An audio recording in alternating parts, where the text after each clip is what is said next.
जय श्री कृष्ण। राधे राधे प्रिय भक्तों, आप सभी के जीवन में भगवान श्री कृष्ण की कृपा दृष्टि सदा सर्वदा बनी रहे।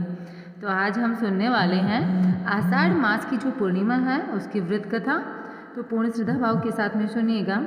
देखिए, पूर्णिमा का दिन या पूनम जो हिंदू महीने में आषाढ़ मास जो होता है ना, उसमें आषाढ़ पूर्णिमा के नाम से जाना जाता है।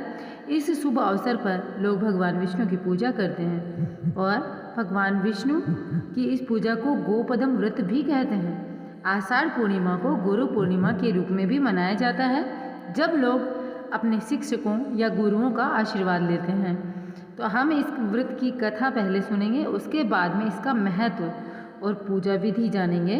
तो वीडियो को अंत तक देखिएगा और साथ में कमेंट बॉक्स में लिख दीजिए जय श्री कृष्ण, राधे राधे। तो चलिए शुरू करते हैं आज पहले आषाढ़ पूर्णिमा की कथा से आज का वीडियो। पूर्णिमा की व्रत कथा के अनुसार द्वापर युग में एक समय की बात है। श्री यशोदा जी ने श्री कृष्ण से कहा, हे कृष्ण, तुम सारे संसार के उत्पन्न करता, पोषण तथा उसके संहार करता हो। आज कोई ऐसा व्रत मुझसे कहो जिसके करने से मृत्युलोक में स्त्रियों को विधवा होने का भय न रहे। यह व्रत सभी मनुष्यों की मनोकामना पूर्ण करने वाला हो। श्री कृष्ण कहते हैं, हे माता, तुमने अति सुंदर प्रश्न किया है। मैं तुमसे ऐसे ही व्रत को सविस्तार कहता हूँ। सौभाग्य की प्राप्ति के लिए स्त्रियों को द्वात्रिशत अर्थात 32 पूर्णिमाओं का व्रत करना चाहिए। इस व्रत को करने से स्त्रियों को सौभाग्य संपत्ति मिलती है। यह व्रत अचल सौभाग्य को देने वाला और भगवान शंकर के प्रति मनुष्य मात्र की भक्ति को बढ़ाने वाला है। यशोदा जी कहने लगी कि हे श्री कृष्ण, सर्वप्रथम इस व्रत को मृत्युलोक में किसने किया, इसके बारे में विस्तार पूर्वक मुझसे कहें। श्री कृष्ण ने कहा, इस भूमंडल पर एक अत्यंत प्रसिद्ध राजा चंद्रहास से पालित अनेक प्रकार के रत्नों से परिपूर्ण कातिका नाम की एक नगरी थी। वहाँ धनेश्वर नामक एक ब्राह्मण रहता था और उसकी स्त्री अति सुशील और रूपवती थी। दोनों उस नगरी में बड़े प्रेम के साथ रहते थे। घर में किसी भी वस्तु का कोई भी कमी न थी। उनको एक बड़ा दुख था, वो था उनकी कोई संतान नहीं थी, जिस वजह से वह बहुत दोनों दुखी रहते थे। एक दिन एक बड़ा तपस्वी अर्थात एक योगी उस नगरी में आया। वह योगी बाकी सभी घरों से भिक्षा मांगकर भोजन किया करता था, लेकिन उस ब्राह्मण के घर से भिक्षा कभी न मांगता था। एक दिन योगी गंगा किनारे भिक्षा मांगकर प्रेम पूर्वक खा रहा था कि धनेश्वर ने योगी को यह सब करते देख लिया। यह कार्य किसी प्रकार से जब उसने देखा तो अपनी भिक्षा के अनादर से दुखी होकर धनेश्वर योगी से बोले, सभी घरों में भिक्षा लेते हो, परंतु मेरे घर की भिक्षा कभी नहीं लेते, इसका कारण क्या है? योगी कहने लगा, आपके धर्म हमें इस बात की आज्ञा नहीं देते, क्योंकि अभी आप गृहस्थ जीवन के एक सुख से वंचित हैं। आपके घर संतान नहीं है और जब तक आप संपूर्ण गृहस्थी में लिप्त नहीं होते, मैं आपके घर से भिक्षा स्वीकार नहीं कर सकता। उन्होंने कहा, जिसे संतान नहीं होती उसके घर से भिक्षा लेने से भी पतित हो जाने का भय रहता है। धनेश्वर यह सब बात सुनकर बहुत दुखी हुआ और हाथ जोड़कर योगी के पैरों पर गिर पड़ा तथा दुखी मन से कहने लगा, आप मुझे संतान प्राप्ति के उपाय बताएं। आप सर्वज्ञ हैं, मुझ पर अवश्य ही कृपा करें।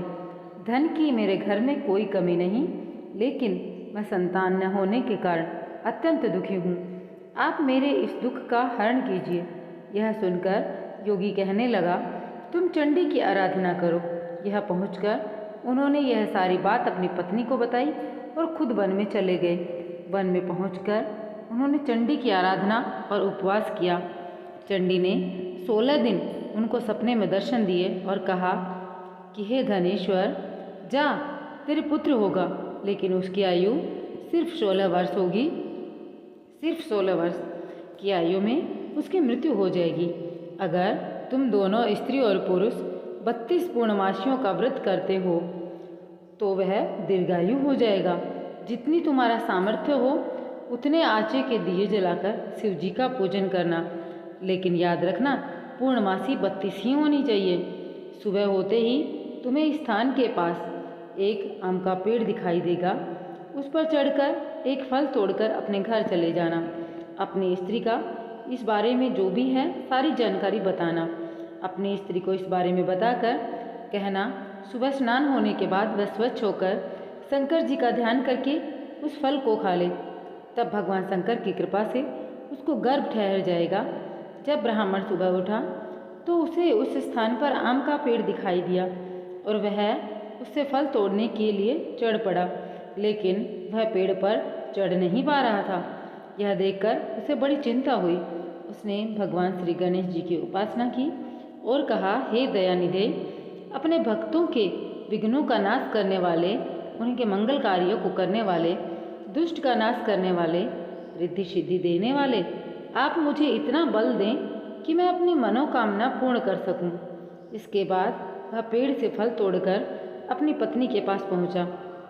उसकी पत्नी ने अपने पति के कहे अनुसार इस फल को खा लिया और वह गर्भवती हो गई। देवी की कृपा से उसे बहुत सुंदर पुत्र पैदा हुआ। उसका नाम उन्होंने देवी दास रखा। माता पिता के हर्ष और शोक के साथ वह बाल बढ़ने लगा। भगवान की कृपा से बालक बहुत ही सुशील और सुंदर था।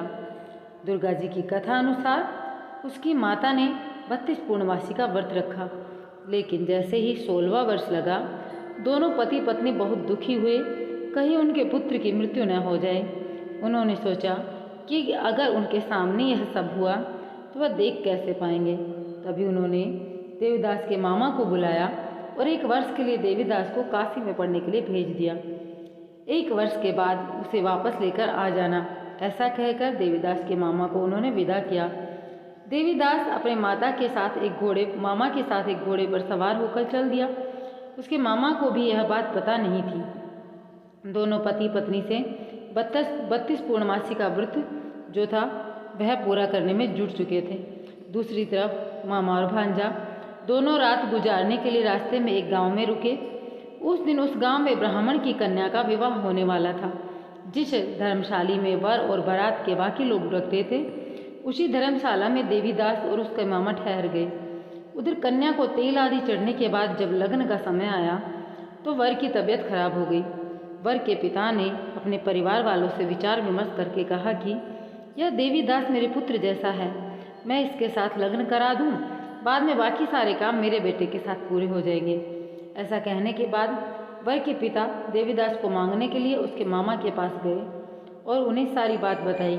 मामा ने कहा कि कन्यादान में जो कुछ भी मिलेगा वह हमें दे दिया जाए। और ऐसा कहकर वर के पिता ने जब यह बात स्वीकार कर ली तो उसके बाद देवीदास का विवाह कन्या के साथ संपन्न हुआ। इसके बाद वह अपनी पत्नी के साथ भोजन न कर सका, अर्थात देवीदास अपनी पत्नी के साथ भोजन न कर सका और वह मन ही मन में विचार करने लगा कि न जाने यह किसकी पत्नी होगी अब और न जाने कैसी होगी। यह सोचकर उसकी आंखों में आंसू आ गए। तब वधू ने पूछा कि क्या बात है, आप उदास क्यों होते हो। तब उसने सारी बातें पत्नी को बता दी। तब कन्या कहने लगी, यह ब्रह्म विवाह के विपरीत है। आप ही मेरे पति हैं, मैं आपकी ही पत्नी रहूंगी, किसी अन्य की कदाचित नहीं। तब देवीदास ने कहा, ऐसा मत करिए प्रिय, मेरी आयु बहुत कम है, मेरे बाद आपका क्या होगा। लेकिन उसकी पत्नी नहीं मानी और बोली, स्वामी आप भोजन कीजिए। दोनों रात में सोने के लिए चले गए। सुबह देवीदास ने पत्नी को 4 नगों से जड़ी एक अंगूठी दी और एक रुमाल दिया और बोला कि हे प्रिय, इसे लो और संकेत समझकर स्थिरचित हो जाओ। मेरे मरण और जीवन जानने के लिए एक पुष्प वाटिका बना लो, उसमें सुगंधी वाली एक नवमल्लिका लगा लो, उसको प्रतिदिन जल से सींचा करो और आनंद के साथ खेलो कूदो। जिस दिन मेरा प्राणांत होगा उस दिन वह सब फूल सूख जाएंगे। जब यह फिर से हरे हो जाएं तो जान लेना मैं जीवित हूँ। यह समझाकर वह वहाँ से चला गया। उसके बाद जब वर और बाकी बाराती मंडप में आए तो कन्या ने उसे देखकर कहा कि मेरा पति नहीं है, मेरे पति वह हैं जिनके साथ रात में विवाद हुआ है, इसके साथ मेरा विवाह हुआ ही नहीं। ऐसा कहकर उसने कहा, अगर यह वही है तो यह बताए कि मैंने इसको क्या दिया, साथ ही कन्यादान के समय में जो आभूषण मिले उन्हें दिखाए। कन्या की यह बातें सुनकर वह कहने लगा कि मैं यह सब नहीं जानता। इसके बाद सारी बारात जो है वह अपमानित होकर लौट गई। भगवान कृष्ण जो हैं वो माता से कहने लगे, हे माता, इस प्रकार देवीदास काशी चला गया। कुछ समय व्यतीत हुआ तो एक सर्प उसको डसने के लिए वहाँ आया, लेकिन वह उसको काट नहीं पाया, क्योंकि उसकी माता ने पहले ही 32 पूर्णमासी का व्रत कर रखा था। इसके बाद खुद काल वहाँ पहुँचा। भगवान की कृपा से तभी वहाँ माता पार्वती और भगवान श्री गणेश आ गए। देवीदास को मूर्छित दशा में देखकर माता पार्वती ने भगवान शिव से कहा कि महाराज, इस बालक की पहले ही माता पिता ने 32 पूर्णिमासी के व्रत किए हैं, आप इसको प्राण दें।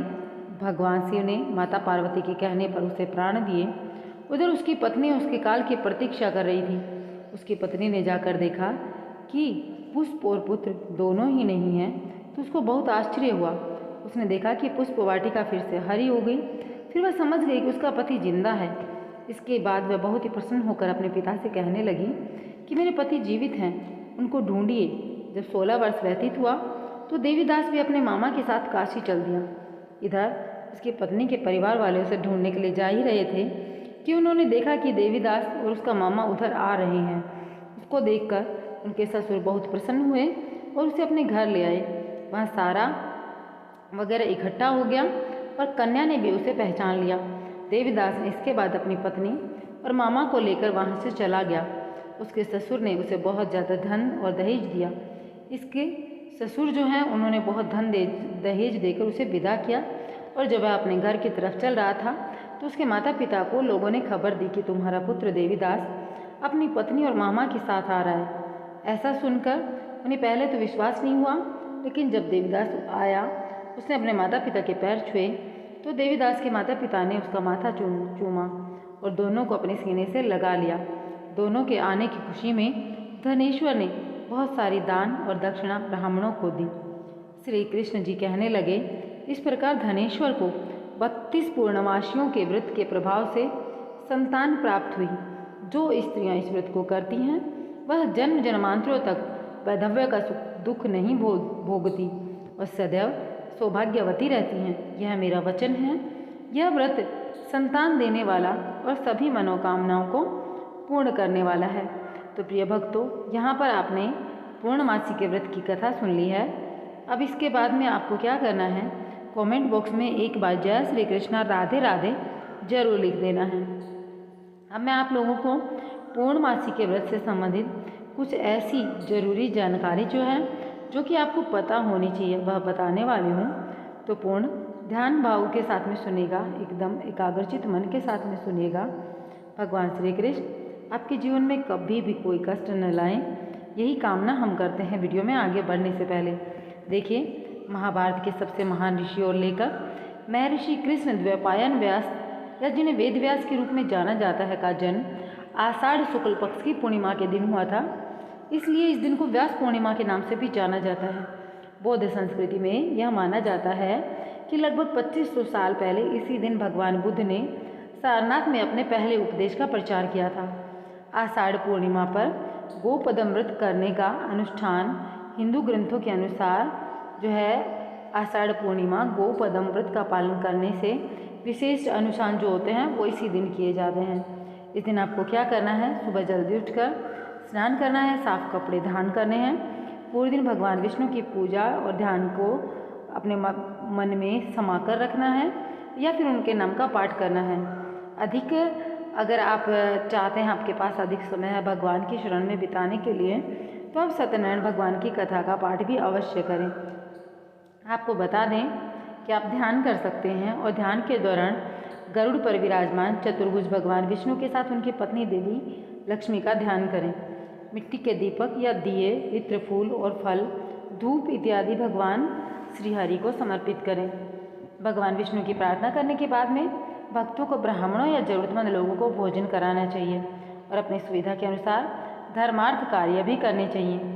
भक्तों को पीले कपड़े इस दिन पहनने चाहिए पूर्णमासी के दिन, और दान स्वरूप अनाज और मिठाई वितरित करनी चाहिए। कहा जाता है आषाढ़ पूर्णिमा की सुबह पीपल के पेड़ के नीचे देवी लक्ष्मी की पूजा करने से व्यक्ति को जीवन में धन और समृद्धि की प्राप्ति होती है। गोपद व्रत का पालन करने वाले को गायों की पूजा करनी चाहिए, उन्हें भोजन कराना चाहिए, उन्हें गाय के सिर पर तिलक लगाना चाहिए, उसका आशीर्वाद लेना चाहिए। आषाढ़ पूर्णिमा पर पूजा और गोपदम व्रत का लाभ आपको बताएं तो ऐसा माना जाता है कि यदि आप संपूर्ण श्रद्धा के साथ गोवर्धन व्रत रखते हैं और सभी अनुष्ठानों का सही ढंग से पालन करते हैं तो भगवान विष्णु का आशीर्वाद प्राप्त होता है आपको और सभी सांसारिक सुखों को भी आप प्राप्त करते हैं। गोवर्धन व्रत पालन करने से भक्तों की सभी मनोकामनाएं पूर्ण होती है। जीवन के अंत में उन्हें मोक्ष का आशीर्वाद मिलता है। उत्तर आषाढ़ या पूर्व आषाढ़ के अंतर्गत जन्म लेने वाले लोगों को आषाढ़ पूर्णिमा पर दान या ध्यान अवश्य करना चाहिए। ऐसा करने से उनके जीवन के हर पहलू में आध्यात्मिक लाभ और समाधान हासिल करने में उनको मदद मिलती है। आपको बता दें, आषाढ़ पूर्णिमा के दिन सरस्वती पूजा करने से छात्रों और उन लोगों को बहुत लाभ प्राप्त होता है जो कोई कौशल सीख रहे हैं। आप अपने गुरु की यहाँ पर मान सम्मान बढ़ा सकते हैं, उनको भी कोई उपहार दे सकते हैं, नहीं तो उनका आशीर्वाद तो अवश्य लें। तो प्रिय भक्तों, यहाँ पर यह जो व्रत की कथा है यह संपूर्ण होती है। मिलेंगे एक नए वीडियो के साथ में। भगवान श्री कृष्ण आपके जीवन में सदैव खुशियाँ लेकर आए। जय श्री कृष्ण। राधे राधे। कमेंट बॉक्स में अवश्य लिखना।